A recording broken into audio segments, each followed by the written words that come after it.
ਚੜ੍ਹਦੇ ਛਿਪਦੇ ਦਿਨ, ਦਿਨ ਦੇ ਮਗਰ ਮਗਰ ਤੁਰੀਆਂ ਫਿਰਦੀਆਂ ਰਾਤਾਂ। ਇਹ ਸਭ ਭਾਨੋ ਦੇ ਕੋਲ ਕੋਲ ਦੀ ਲੰਘੇ ਜਾ ਰਹੇ ਸਨ। ਭਾਨੋ ਜਿੱਥੇ ਬੈਠਦੀ ਸੁੰਨਿਆਂ ਵਾਂਗ ਬੈਠੀ ਰਹਿੰਦੀ, ਜਿੱਧਰ ਝਾਕਦੀ ਝਾਕੀ ਜਾਂਦੀ। ਗੁਰਦੁਆਰੇ ਹੁਣ ਉਹ 2 ਵੇਲੇ ਜਾਣ ਲੱਗ ਪਈ। ਬੈਠੀ ਮਹਾਰਾਜ ਦਾ ਪਾਠ ਸੁਣਦੀ ਰਹਿੰਦੀ। ਕਦੇ ਕੁਝ ਸੁਣ ਜਾਂਦਾ, ਕਦੇ ਕੁਝ ਨਾ ਵੀ ਸੁਣਦਾ।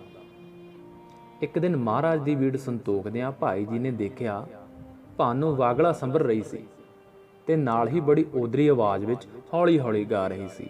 ਮਿੱਤਰ ਪਿਆਰੇ ਨੂੰ ਹਾਲ ਮੁਰੀਦਾਂ ਦਾ ਕਹਿਣਾ, ਮਿੱਤਰ ਪਿਆਰੇ ਨੂੰ। ਬੀੜ ਸੰਤੋਖ ਕੇ ਭਾਈ ਜੀ ਆਪਣੀ ਕੋਠੜੀ ਵਿੱਚ ਆ ਗਿਆ। ਭਾਨੋ ਦਾ ਉਸ ਪਾਸੇ ਕੋਈ ਧਿਆਨ ਨਹੀਂ ਸੀ।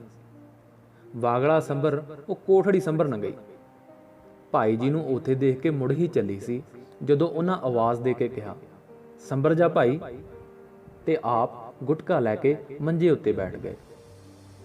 ਗਰਦ ਪੈਣ ਦੇ ਡਰੋਂ ਭਾਨੋ ਨੇ ਹੌਲੀ ਹੌਲੀ ਕੋਠੜੀ ਸੰਭਰੀ। ਸੰਭਰ ਸੁਹੂਣ ਬਾਹਰ ਲਿਆ ਤਰੀ, ਹਲਟੀ ਤੋਂ ਹੱਥ ਧੋਤੇ। ਪ੍ਰਸ਼ਾਦ ਲੈ ਜਾ ਕੁੜੇ, ਭਾਈ ਜੀ ਨੇ ਹਾਕ ਮਾਰ ਕੇ ਕਿਹਾ। ਭਾਨੋ ਮੁੜਾਈ। ਤੇਰਾ ਗੁਰੂ ਘਰ ਨਾਲ ਖਾਸਾ ਹੀ ਪ੍ਰੇਮ ਲੱਗਦਾ। ਭਾਨੋ ਚੁੱਪ ਰਹੀ। ਹੋਰ ਕੀ ਲੈ ਜਾਣਾ ਜੱਗ ਤੋਂ? ਗੁਟਕਾ ਰੁਮਾਲ ਵਿੱਚ ਵਲੇਟਦਿਆਂ ਭਾਈ ਜੀ ਨੇ ਆਪ ਹੀ ਕਿਹਾ, ਤੂੰ ਭਾਈ ਨਰੈਣ ਅਮਲੀ ਦੇ ਘਰੋਂ ਹੈ ਨਾ? ਹਾਂ ਜੀ। ਬੱਚਾ ਹੈ ਕੋਈ? ਨਹੀਂ ਜੀ। ਅੱਛਾ, ਮਨ ਲਾ ਕੇ ਕਰਿਆ ਕਰ ਸੇਵਾ, ਰੱਬ ਦੇ ਘਰ ਕਾਹਦਾ ਘੱਟ ਹੈ? ਭਾਨੋ ਚੁੱਪ ਰਹੀ।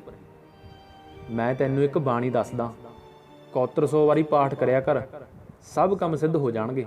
ਲਿਖ ਦਿਆਂ? ਜੀ ਪੜ੍ਹਨਾ ਤਾਂ ਮੈਨੂੰ ਆਉਂਦਾ ਨਹੀਂ, ਤੁਸੀਂ ਮੂੰਹ ਜ਼ਬਾਨੀ ਹੀ ਦੱਸ ਦਿਓ। ਚੰਗਾ ਸੁਣ, ਬਾਣੀ ਹੈ, ਅੰਤਰਜਾਮੀ ਪੁਰਖ ਵਿਧਾਤੇ ਸ਼ਰਧਾ ਮਨ ਕੀ ਪੂਰੇ।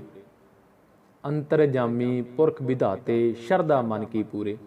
ਕਹਿ ਤਾਂ 5 ਵਾਰੀ।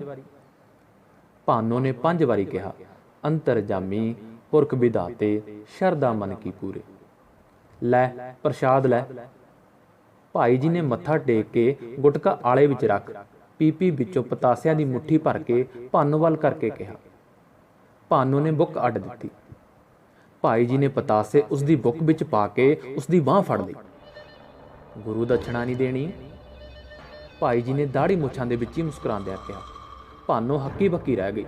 ਹੱਥ ਖਿੱਚੇ ਤਾਂ ਪ੍ਰਸ਼ਾਦ ਡੁੱਲਦਾ ਸੀ। ਬਾਹਰ ਖੂਹੀ ਉੱਤੇ ਡੋਲ ਖੜ ਗਿਆ। ਭਾਈ ਜੀ ਨੇ ਭਾਨੋ ਦੀ ਬਾਂਹ ਛੱਡ ਦਿੱਤੀ। ਮੈਂ ਤਾਂ ਤੈਨੂੰ ਪਰਖਦਾ ਸੀ, ਸੇਵਾ ਨਾ ਗੁਰੂ ਘਰ ਦੀ ਛੱਡੀ, ਹੋਰ ਇਸ ਜੱਗ ਤੋਂ ਕੀ ਲੈ ਜਾਣਾ? ਕਾਲੀ ਕਾਲੀ ਬਾਹਰ ਨੂੰ ਜਾਂਦੀ ਭਾਨੋ ਨੂੰ ਮਗਰੋਂ ਭਾਈ ਜੀ ਨੇ ਕਿਹਾ। ਭਾਨੋ ਬਿਨਾਂ ਮੱਥਾ ਟੇਕਿਆ ਹੀ ਘਰ ਨੂੰ ਤੁਰ ਪਈ। ਸਤਨਾਮ ਸ੍ਰੀ ਵਾਹਿਗੁਰੂ। ਪਿੱਛੋਂ ਭਾਈ ਜੀ ਨੇ ਉੱਚੀ ਸਾਰੀ ਆਖਿਆ। ਘਰ ਨੂੰ ਮੁੜੀ ਆਉਂਦੀ ਭਾਨੋ ਦੇ ਇੱਕ ਮੋਟੀ ਸਾਰੀ ਸੂਲ ਪੈਰ ਵਿੱਚ ਲੱਗੀ। ਸੂਲ ਜਦੋਂ ਉਸਨੇ ਖਿੱਚ ਕੇ ਕੱਢੀ, ਨਾਲ ਦੀ ਨਾਲ ਮਹਿਲੇ ਦੀ ਤਤੀਰੀ ਵਗ ਪਈ। ਝੋਨੇ ਨਾਲੋਂ ਲੀਰ ਪਾੜ ਕੇ ਭਾਨੋ ਨੇ ਆਪਣੇ ਪੈਰ ਉੱਤੇ ਪੱਟੀ ਬੰਨੀ। ਲੰਗੜਾਉਂਦੀ ਲੰਗੜਾਉਂਦੀ ਉਹ ਘਰ ਨੂੰ ਤੁਰ ਪਈ। ਘਰ ਆ ਕੇ ਉਸਨੇ ਦਾਲ ਧਰੀ, ਰੋਟੀ ਲਾਹੀ, ਥਾਂ ਸੰਭਰਿਆ। ਪੀਣ ਕਰਨ ਲਈ ਜਦੋਂ ਭੜੋਲੀ ਵਿੱਚੋਂ ਉਸਨੇ ਕਣਕ ਕੱਢੀ ਤਾਂ ਉਸਨੂੰ ਸੁਸਰੀ ਹੀ ਸੁਸਰੀ ਲੱਗੀ ਪਈ ਸੀ। ਅੱਜ ਨਰੈਣ ਜਦੋਂ ਰੋਟੀ ਖਾਣ ਬੈਠਾ ਤਾਂ ਉਸਨੇ ਥਾਲੀ ਵਗਾ ਕੇ ਮਾਰੀ। ਨੂਣ ਨਾਲ ਜ਼ਹਿਰ ਕੀਤੀ ਪਈ ਹੈ ਦਾਲ, ਉਸਨੇ ਖਿੱਚ ਕੇ ਕਿਹਾ। ਭਾਨੋ ਨੇ ਆਪ ਭੋਰਾ ਮੂੰਹ ਨੂੰ ਲਾ ਕੇ ਵੇਖੀ। ਸੱਚੀ ਦਾਲ ਤਾਂ ਲੂਣ ਨਾਲ ਕੌੜੀ ਹੋਈ ਪਈ ਸੀ। ਖਬਰ ਨਹੀਂ ਭੁੱਲ ਕੇ 2 ਵਾਰੀ ਪੈ ਗਿਆ। ਉਸਨੇ ਖਬਰੇ ਆਪਣੇ ਆਪ ਨੂੰ ਕਿਹਾ, ਖਬਰੇ ਨਰੈਣ ਨੂੰ। ਕਹੇ ਜੀ ਤਾਂ ਵਿੱਚ ਸ਼ੱਕਰ ਦਾ ਠੰਡਾ ਪਾ ਦਿਆਂ? ਭਾਨੋ ਨੇ ਵਿਚਾਰੀ ਜੀ ਹੋ ਕੇ ਪੁੱਛਿਆ। ਕੱਚੇ ਮਿੱਠੇ ਨਾਲ ਤੈਨੂੰ ਪਤਾ ਮੇਰੇ ਮਸੂੜੇ ਫੁੱਲ ਜਾਂਦੇ ਨੇ, ਨਰੈਣ ਨੇ ਉਸੇ ਖਿਜ ਨਾਲ ਕਿਹਾ। ਚੰਗਾ ਬੇਬੇ, ਸੰਤੀ ਦਿਓ ਲਿਆ ਦਿੰਨੀ ਆ, ਆਖ ਭਾਨੋ ਕੌਲੀ ਚੁੱਕ ਸੰਤੀ ਦਿਓ ਦਾਲ ਮੰਗਣ ਤੁਰ ਪਈ। ਮੱਥਾ ਟੇਕਦੀਆਂ ਬੇਬੇ, ਕੀ ਧਰਿਆ ਤੂੰ ਅੱਜ? ਭਾਨੋ ਨੇ ਘਿਓ ਤੱਤਾ ਕਰਦੀ ਸੰਤੀ ਨੂੰ ਪੁੱਛਿਆ। ਮੈਂ ਤਾਂ ਕੁੜੇ ਅੱਜ ਮਿੱਸੀਆਂ ਪਾਣੀ ਹੱਥੀਂ ਹੀ ਲਾਈਆਂ ਨੇ। ਆਪ ਤਾਂ ਇਹ ਅੱਜ ਸ਼ਹਿਰ ਗਿਆ ਹੋਇਆ, ਤੇ ਬਾਕੀ ਮੁੰਡਿਆਂ ਨੂੰ ਜਿਸ ਕਾਸੇ ਨਾਲ ਮਰਜ਼ੀ ਦੇ ਦਿਓ, ਉਹ ਨਹੀਂ ਵਿਚਾਰੇ ਸਤਿਆਮਾਨ ਕੁਝ ਆਖਦੇ। ਮੈਂ ਕਿਹਾ ਆਪੇ ਗੰਡੇ ਗੁੰਡਿਆਂ ਨਾਲ ਖਾ ਲੈਣਗੇ।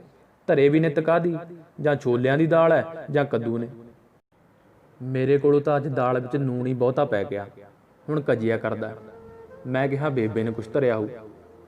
ਬਹਿ ਜਾ ਭਾਨੋ, ਚੱਲਦੀਆਂ, ਆਖ ਭਾਨੋ ਉਸੇ ਤਰ੍ਹਾਂ ਖਾਲੀ ਕੌਲੀ ਲੈ ਕੇ ਮੁੜ ਆਈ। ਐਨੇ ਚਿਰ ਨੂੰ ਨਰੈਣ ਅਮਲੀ ਨੇ ਚੁੱਲ੍ਹੇ ਉੱਤੇ ਚਾਹ ਧਰ ਦਿੱਤੀ ਸੀ।